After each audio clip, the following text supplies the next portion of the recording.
ہمارے علماء کہتے ہیں کہ نماز پڑھو، یقیناً نماز تمام عبادتوں میں سب سے افضل عبادت ہے، لیکن ہم نے تصویر کے کس حصے کو چھوڑ دیا ہے آج اسے جاننا بے حد ضروری ہے۔ نماز فرض، روزہ، زکوٰۃ، حج۔ اب میرا سوال آپ سے، یہ جو نماز امت پر فرض ہوئی کب ہوئی؟ 52 سال 6 مہینے۔ میری تقریر سن لیا، کب ہوئی؟ 52 سال 6 مہینے، یعنی تقریباً 53 سال۔ کتنے سال؟ 53 سال تقریباً رننگ۔ کتنے سال؟ 53 سال۔ نماز کب فرض ہوئی؟ 53 سال۔ روزہ کب فرض ہوا؟ 55 سال۔ ہجرت کے دوسرے سال۔ زکوٰۃ کب فرض ہوئی؟ ہجرت کے چوتھے سال۔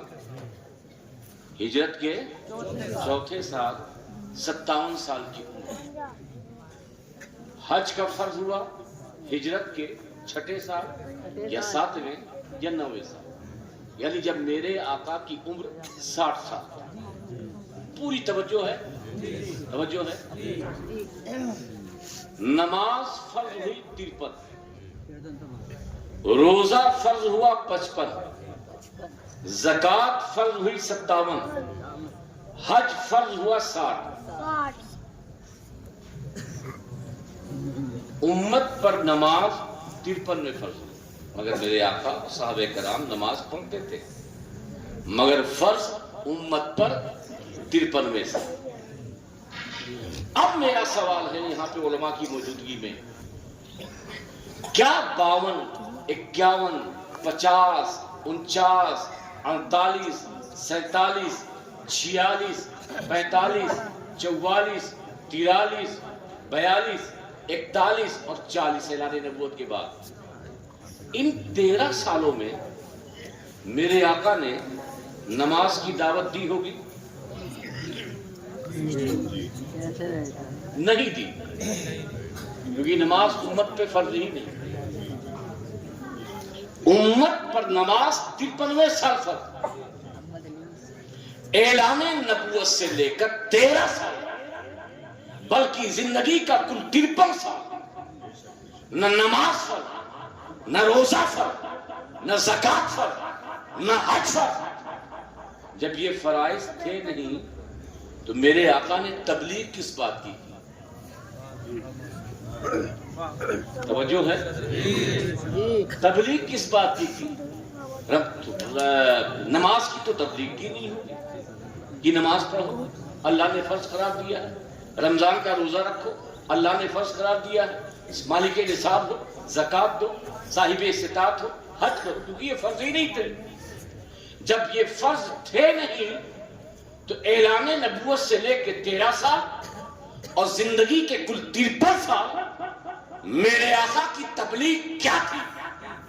آج افسوس یہ ہے، نماز اہم عبادت ضرور ہے، روزہ اہم عبادت ضرور ہے، زکوٰۃ اہم عبادت ضرور ہے، حج یہ عبادت کے ارکان میں اہم رکن ضرور ہے، مگر سرکار کی زندگی کے اس گوشے کو ہم نمازیوں نے ضرور فراموش کیا ہے جس گوشے کو حضرت خدیجہ رضی اللہ تعالی عنہا نے اجاگر کیا۔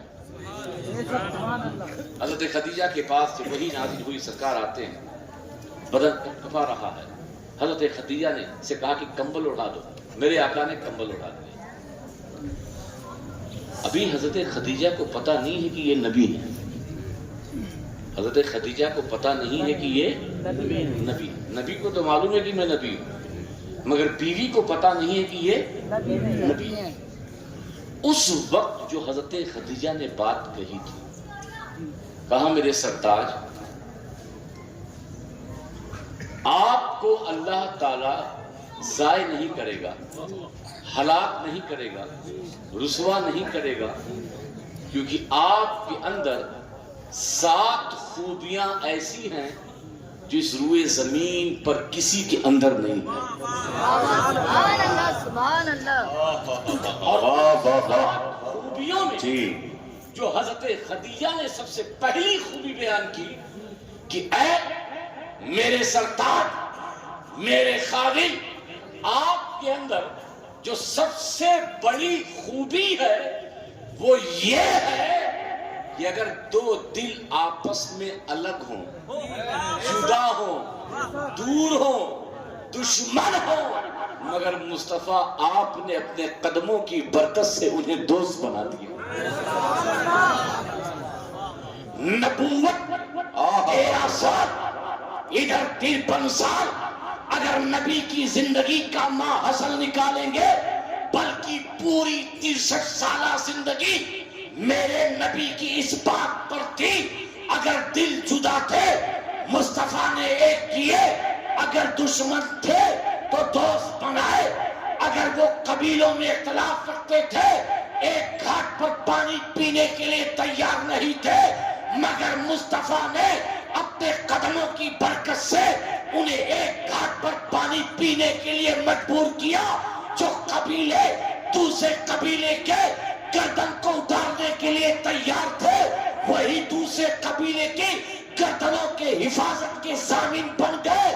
ذرا سوچو، ہم نے نماز تو پڑھ لی، روزہ تو رکھ لیا، زکات تو دے لی، حج بھی کر کے آ گئے، کیا ہم نے نبی کی زندگی کا وہ سب سے بڑا کردار کہ جو دوست تھے انہیں دشمن بنایا، جو غیر تھے انہیں اپنا بنایا، جو دل جدا تھے انہیں ایک کیا؟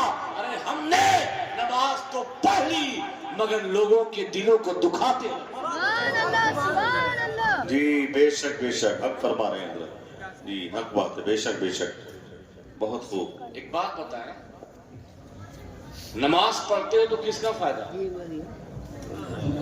بولو نا، کس کا فائدہ؟ دین کو کوئی فائدہ ہے؟ دین کا کوئی فائدہ ہے؟ آپ سیلفش ہو، آپ کا ذہن کاروباری ہے، اسی لیے 15ویں شب شعبان کو حافظ جی آج ہی 6 رکعت نماز ہے. کب عشاء بعد یا مغرب بعد؟ سورہ یاسین آج ہی پڑھی جاتی ہے. مسجد دیکھیے شب برات کی اس رات فل رہتی ہے کہ نہیں؟ ابھی کل ہی گزری رہتی ہے کہ نہیں؟ جبکہ یہ 6 رکعت نماز نفل ہے، نفل ہے، نہ یہ نبی سے ثابت ہے نہ صحابہ سے ثابت ہے. یہ بھی یاد رکھیے گا، نہ نبی سے ثابت ہے نہ صحابہ سے ثابت ہے. یہ بات کے تابعین لوگوں سے ثابت ہے، بات کے بزرگوں کے معمولات میں ہے، مگر ان معمولات کو ارے اللہ معراج کی رات، شب قدر، شب معراج، شب برات، اتنی بھیڑ، ایسا لگتا ہے. وہ بھیڑ کس لیے؟ معلوم ہے 2 رکعت پڑھیں گے زندگی پڑ جائے گی، 2 رکعت پڑھیں گے روزی روٹی آئے گی، 2 رکعت پڑھیں گے مصیبتیں دور ہوں گی. لہذا انسان فائدے مند ہے، وہ بھی نماز پڑھنے جاتا ہے تو اپنے فائدے کے لیے، اپنے فائدے کے لیے. تو نماز پڑھتے ہو کس کا فائدہ؟ بولو. دین کا کوئی فائدہ؟ اسلام کا کوئی فائدہ نہیں نا. روزہ رکھتے ہو تو کس کا فائدہ؟ دین کا کوئی فائدہ؟ اسلام کو کوئی فائدہ پہنچا؟ زکات دیتے ہو کس کا فائدہ؟ اپنا. حج کرنے جاتے ہو کس کا فائدہ؟ تاکہ آنے کے بعد لوگ حاجی صاحب کہیں. آج کل تو عالم یہ ہے، اگر کسی نے کہا عبدالقیوم امام صاحب الحاج عبدالقیوم، تو حاجی بھی نہیں، اب الحاج، حاجی بھی لوگوں کو چھوٹا لگتا ہے، سوچتے ہیں الحاج بڑا ہے لہذا الحاج لگواتے ہیں، تاکہ دنیا کو معلوم ہو جائے کہ ہم حاجی صاحب۔ اسلام کو کوئی فائدہ بولیں؟ کیا کبھی تم نے کوئی ایسا عمل بھی کیا کہ جس سے خود کا بھی فائدہ ہو، اسلام کا بھی فائدہ ہو؟ اسلام کے لیے بھی کبھی تم نے کوئی کام کرنے کی کوشش کی؟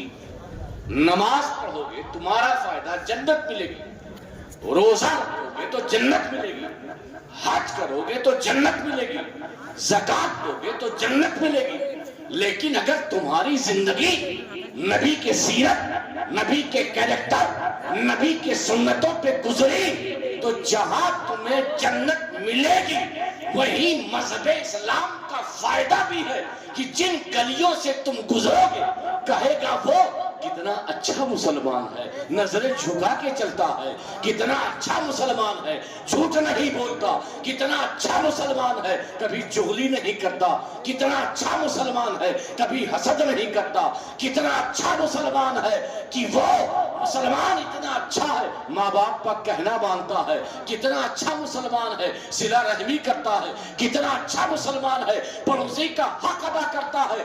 یاد رکھو، نماز پڑھو گے، عبادت کرو گے، تمہارا اپنا فائدہ، مگر نبی کی سیرت پر زندگی گزارو گے تمہارا بھی فائدہ ہے اور اسلام کا بھی فائدہ ہے۔ تو ایک بار اپنے فائدے کے ساتھ ساتھ اے مسلمانوں اسلام کے فائدے کے لیے بھی سوچو، تاکہ جن گلیوں سے گزرو تمہیں دیکھ کر کے اسلام کی حقانیت کا لوگ اقرار کرتے ہو۔ بے شک بے شک بے شک، بہت خوب پہلے حضرت کے جی۔ زمانے میں لوگ چاہے صدیق اکبر ہوں، چاہے فاروق اعظم ہوں، چاہے عثمان غنی ہوں، چاہے مولا علی ہوں، چاہے عشرہ مبشرہ ہوں، چاہے غوث اعظم ہوں، چاہے غریب نواز ہوں، چاہے اولیاء کرام کی جماعت ہو، انہیں اسلام بتانا نہیں پڑتا تھا بلکہ ان کا کردار دیکھ کر لوگ مسلمان ہو جاتے تھے۔ مگر آج ہمارا کردار، ہمارا کردار سب سے دنیا میں اگر کوئی بدتر قوم ہے، یہ غیر کہتے ہیں، بدتر قوم ہے تو وہ قوم مسلم ہے، قوم مسلم۔ جلسوں میں یا جلوسوں میں ہم نے سمجھا کہ نعرہ لگانا ہی اسلام ہے۔ کیا سمجھا؟